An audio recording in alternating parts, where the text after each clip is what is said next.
Welcome back to Gear Up Windows YouTube channel. In this video, we will guide you on how to create a desktop shortcut for Google Calendar in Windows 11 or 10 PC using Microsoft Edge browser. For this, first open Edge browser on your Windows PC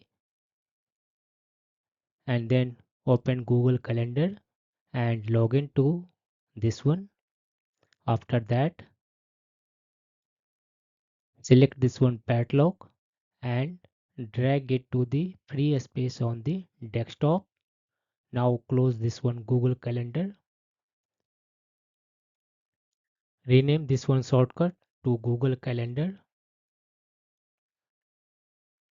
Ensure default browser is set to Edge on your Windows PC.